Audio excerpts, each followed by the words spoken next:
तो आज का हमारा क्वेश्चन है निम्नलिखित समीकरण के युग्मों को रैखिक समीकरण की युग्म में बदलकर हल कीजिए।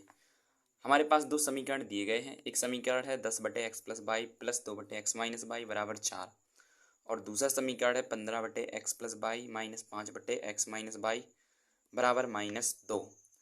हमें ये दो समीकरण दिए गए हैं। ये दो समीकरण रैखिक नहीं है। पहले हमें इन्हें रैखिक समीकरण बदलना है, फिर हमें इन्हें हल करना है। इन्हें हल करने का मतलब है इनमें x और y दो चर हैं, इनके मान निकालना है। तो रैखिक समीकरण तब माने जाएंगे ये समीकरण जब x की घात 1 हो और y की घात 1 हो।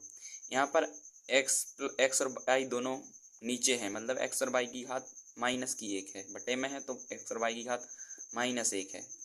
तो हमें इन्हें रैखिक समीकरण बदलना है। तो जब हम जो दोनों समीकरण में जो एक जैसा है उनके बराबर में हम कुछ मान प्रतिस्थापित कर देंगे। जैसे दोनों समीकरण में नीचे x प्लस वाई इसमें है और नीचे x प्लस वाई इस समीकरण में है, x माइनस वाई इस समीकरण में, x माइनस वाई इस समीकरण में।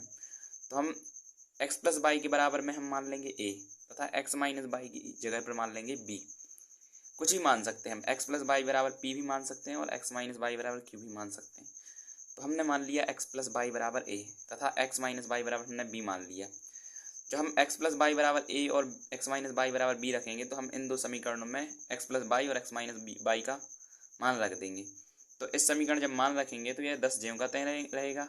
x प्लस वाई का मान रखा जाएगा 10, फिर ये प्लस, उसके बाद 2/x माइनस वाई की जगह पर आ जाएगा ये b बराबर में 4, ए वाला 4 ज्यों का त्यों, और ये बन जाएगा पहला समीकरण। इसी प्रकार इस समीकरण में हम x प्लस वाई की जगह पर रख देंगे a और x माइनस वाई की जगह पर रख देंगे यहाँ पर b और बराबर में -2 ज्यों का त्यों, और ये समीकरण 2 बन जाएगा।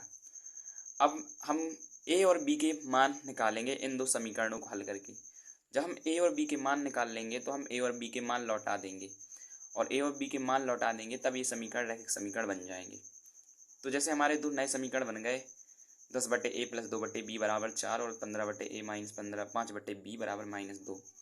तो इन दो समीकरणों को अगर हम विलोपन विधि से हल करेंगे तो विलोपन विधि से तभी हल होगा जब दोनों में या तो a के गुणांक एक जैसे हों या b के गुणांक एक जैसे हों। यहाँ पर a का गुणांक 10 है और इस समीकरण में a का गुणांक 15 है। 10 और 15 का लासा 30 होता है, तो दोनों समीकरण में a के गुणांक को 30 बनाया जा सकता है। अगर हम समीकरण 1 में 3 से गुणा करें तो 10 का 3 में गुणा होगा तो इसमें भी 30/a हो जाएगा, और अगर हम इसमें 2 का गुणा करें तो 15 दूनी 30/a हो जाएगा। तो अगर हम समीकरण 1 में 3 का गुणा करें तो ये 30/a हो जाएगा, और अगर हम समीकरण 2 में 2 का गुणा करें तो ये भी 30 हो जाएगा। तो यहाँ पर हम लिखेंगे समीकरण 1 में 3 से तथा समीकरण 2 में 2 से गुणा करने पर, 2 से गुणा करके हल करने पर, जब हम समीकरण 1 में 3 से गुणा करेंगे, जब समीकरण 1 में 3 से गुणा करेंगे तो पूरे समीकरण में 3 से गुणा हो जाएगा। 10 में 3 का गुणा होगा, ये हो जाएगा 30/a। 2 में 3 का गुणा होगा, 2 3 6/b, और 4 में 3 का गुणा होगा, 4 3 12 हो जाएगा। इसी प्रकार समीकरण 2 में हमें 2 से गुणा करना है। जब समीकरण 2 में 2 से गुणा करेंगे तो पूरे समीकरण में 2 से गुणा हो जाएगा।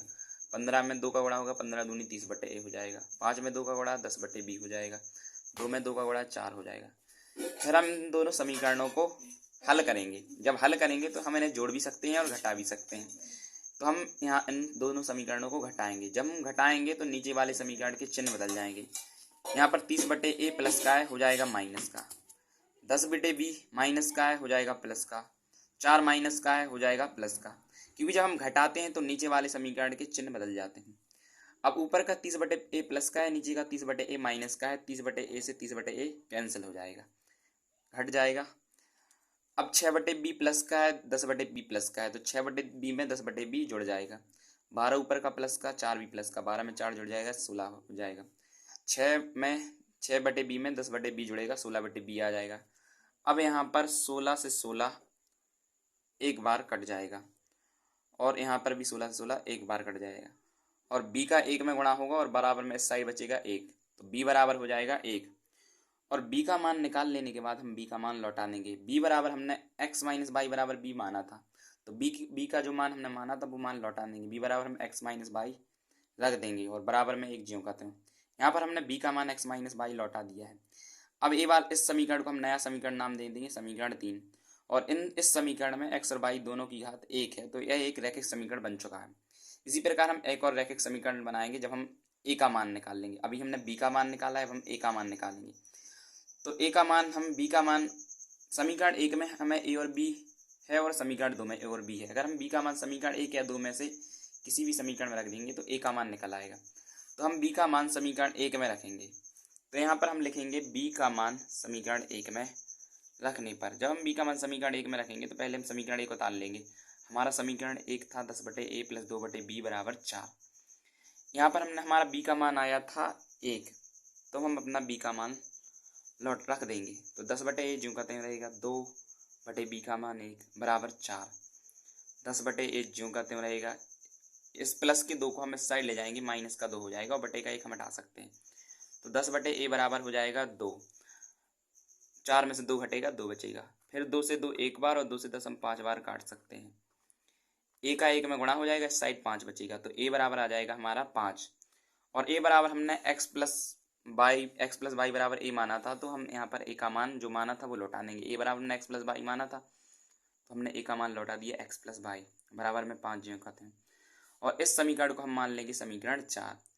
अब समीकरण 4 भी रैखिक है और समीकरण 3 भी रैखिक है। 3 और 4 को हम हल करके x और y के मान निकाल लेंगे। तो अब हम यहाँ पर लिखेंगे समीकरण 3 व 4 हल करने पर हमारा समीकरण 3 था x - y = 1 और हमारा समीकरण 4 है x + y = 5।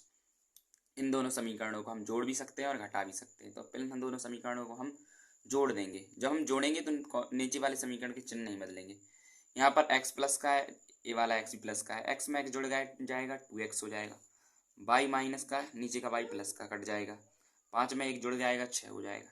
2x बराबर 6 है, 2 से 6 3 बार कट जाएगा, तो x बराबर आ जाएगा 3। हमारा x का मान निकल चुका है। अब हमें y का मान भी निकालना है। तो x का मान हम किसी भी समीकरण में रख सकते हैं जिसमें x और y हो। तो x का मान हमने समीकरण 4 में रख दिया। x का मान समीकरण 4 में रखने पर समीकरण 4 है x + y = 5। इस समीकरण में हमें x का मान रखना है 3, तो x की जगह पर आ जाएगा 3 + y = 5। प्लस का 3 इस साइड से इस साइड हो जाएगा, माइनस का 3। अब y = 5 में से 3 घटेगा, क्या बचेगा 2। तो इस तरह से हम x और y के मान निकाल सकते हैं।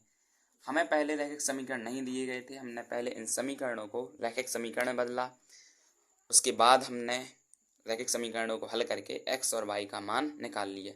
तो इस सवाल में x का मान आया है 3 और y का मान आया है 2, तो जो कि इस सवाल के हल हुए हैं। अगर आपसे समीकरण के हल पूछे तो हमें x और y के मान ही निकालने होते हैं।